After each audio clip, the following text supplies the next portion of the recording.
and thank you for joining me today. It's another Wednesday, actually the last Wednesday in the month of August. This is the Women's Series where we capture developments and stories that impact women. I am Ayomide Oguntoye. It's been an amazing ride all through the month where we talked about innovations in the tech space. But before we wrap up or drop the curtains for technology for the month, let's take a look at the agricultural sector and how technological innovations as well can be leveraged. You understand that amidst the rising food inflation, which sits at 20.02% as of July, Nigeria's agricultural sector is still facing problems like poor marketing system, inadequate storage and processing facilities, illiteracy of the farmers, and loan and credits with a high interest, poor agricultural input. I mean, I can go on and keep mentioning all of these problems, but I mean, having stated all of this, how can technology be leveraged to create solutions to some of these problems? The big question is Agric-Tech the game changer? Joining me today to have the conversation is Victoria Madedor. Victoria is the co-founder of AgroVerified. Hello, Victoria. How are you doing? I'm very well, thank you. Hello, Ayok. How are you doing? Very well, thank you. It's great to have you on the program today. Thank you for having me this afternoon. You're welcome. So let's just go straight to the conversation for today. Today we want to talk about Agric-Tech. Is Agric-Tech the game changer? I mean, but let's take it backward a bit and talk about the state of agricultural sector with regards to technology as of today in Nigeria. I mean, can we say that tech is existent in the agricultural sector or it is non-existent at all? I'll tell you that technology is existent in the agricultural sector in Nigeria. I mean, a lot of things are happening in the sector that are not really documented, and technology doesn't need to be expensive for it to be efficient, right? We have local homegrown technology. Most times we're always looking out for what we call the really sophisticated technology that are autonomous or quite expensive. But the truth is, we've been able to integrate technology efficiently into the agricultural sector. It might not be as expensive as we see in other climes, but we have even the latest technologies in the sector in Nigeria. Not yet populated into the rural sector as much as we would want to, but we have seen a significant increase in urban farming in Nigeria, most especially in the Lagos, Ogun, Oyo state axis. Technology, real high techs are adopted in this region as at today. I can tell you that.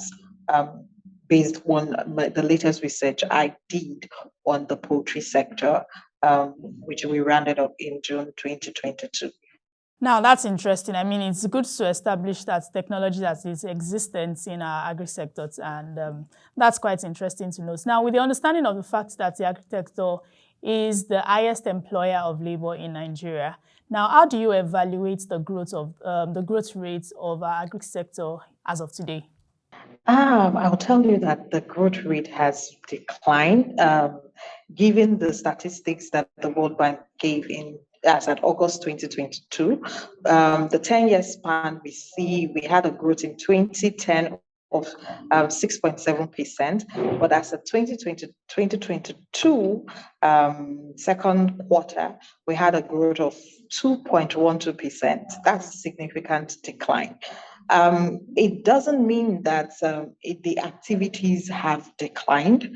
What it only reflects, from my own understanding, is the fact that we have not adopted the new kind of varieties for growing most of our crops and rearing most of our livestock.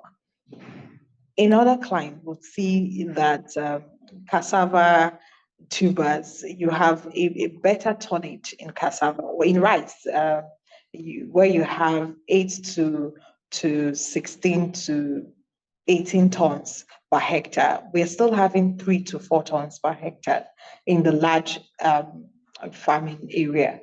But there are people locally who are already doing 8 tons per hectare in rice production. It is a gradual adoption of these varieties, because we don't want a situation whereby the new varieties of rice will eradicate the existing local varieties. So there's a lot of research that is still ongoing to ensure that we have a linkage between the local and the hybrid or genetically modified, as the case might be. But Now, I will tell you, inflation rate versus growth rates are not they're not synonymous, or they're not growing in tandem. There's a parallel growth now, between the speaking of, two. first you said that technology is existent. Now the growth rate is declining.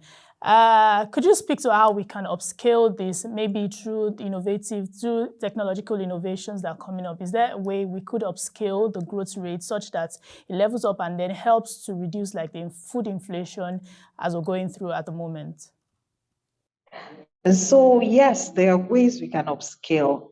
One of those ways is what we're working on at the moment, which is to verify the people that we work with. Let us have a centralized database of farmers, verifiable farmers, not e-farmers, not social media farmers.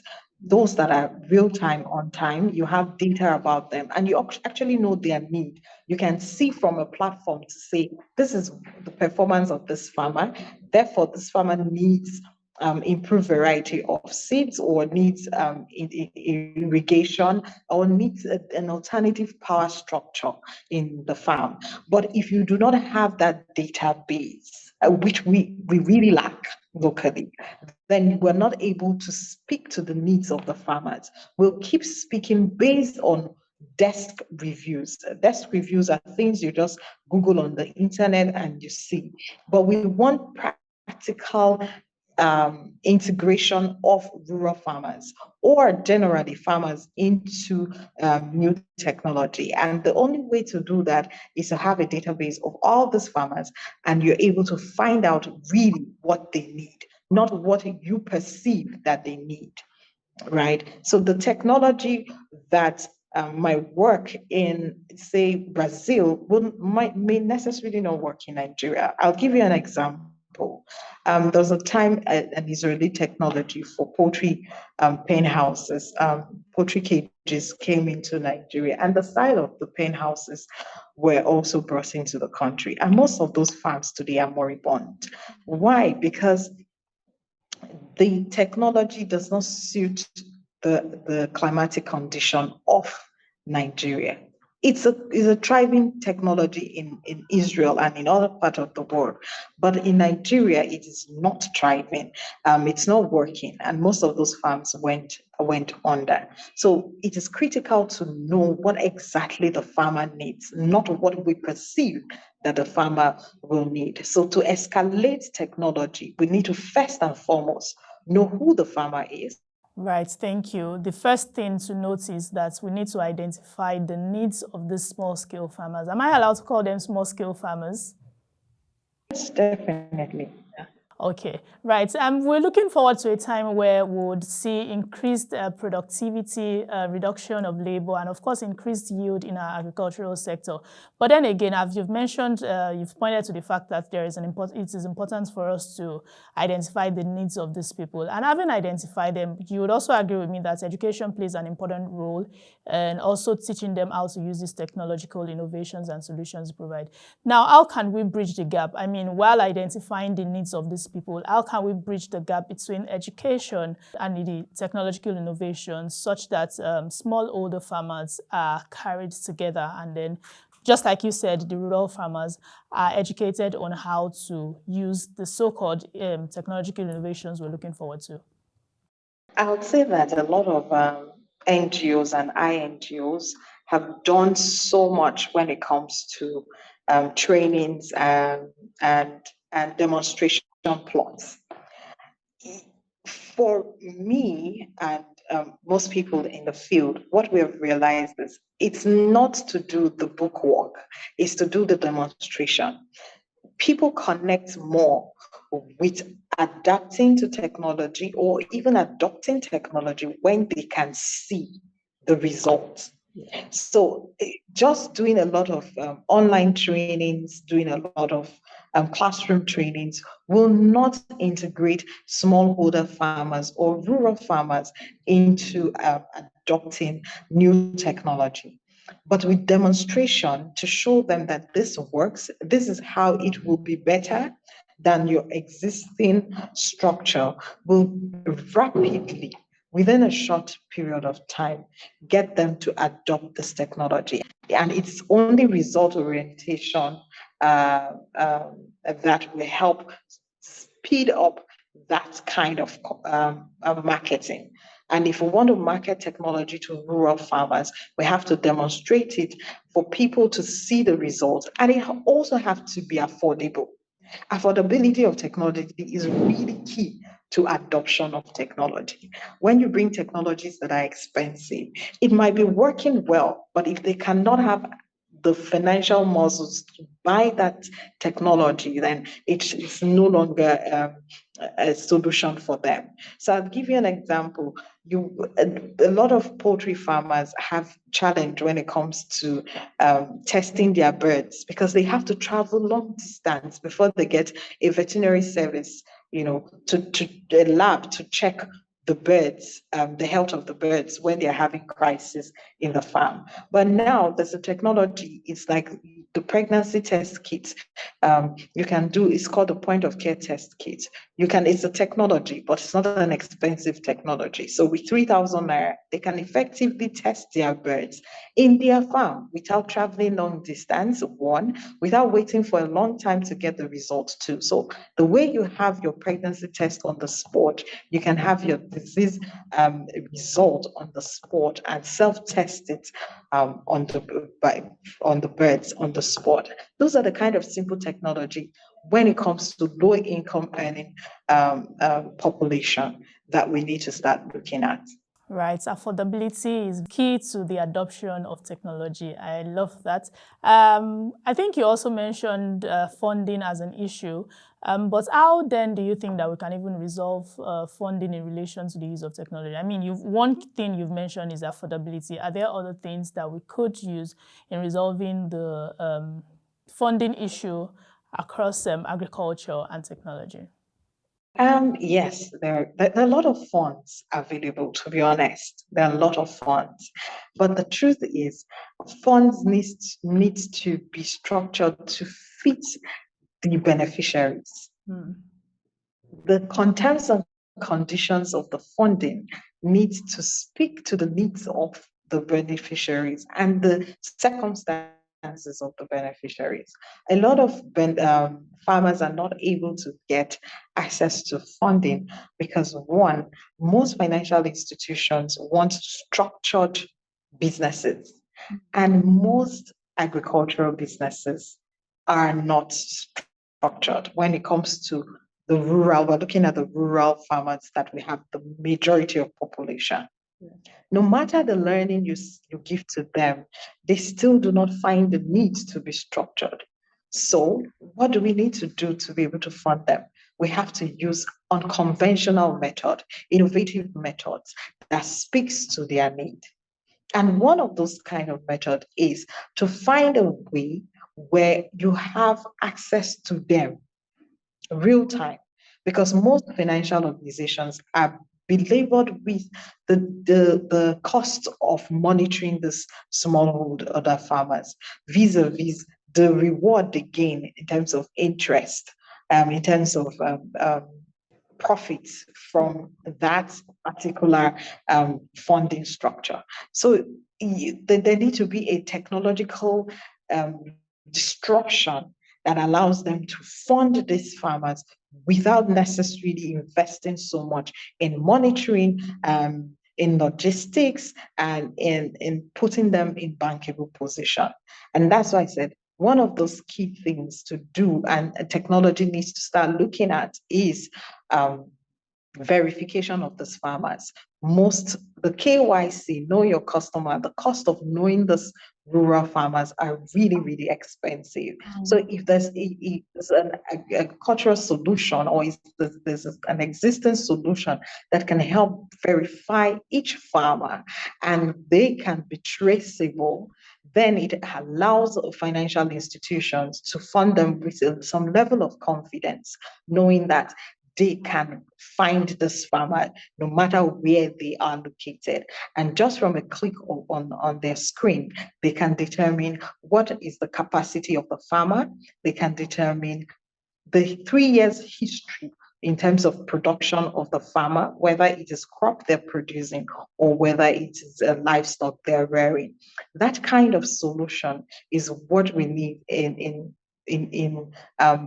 helping to fund the agricultural sector, so that there can be a level of confidence from funders to smallholder farmers and rural farmers across the country. And then we can reduce the rate of default and the rate of scam. There's money, but we have too much scam and too much default from rural farmers in the agricultural sector. Right. I would have loved to end the conversation here, but I quickly want to touch on professionalism in the agri space.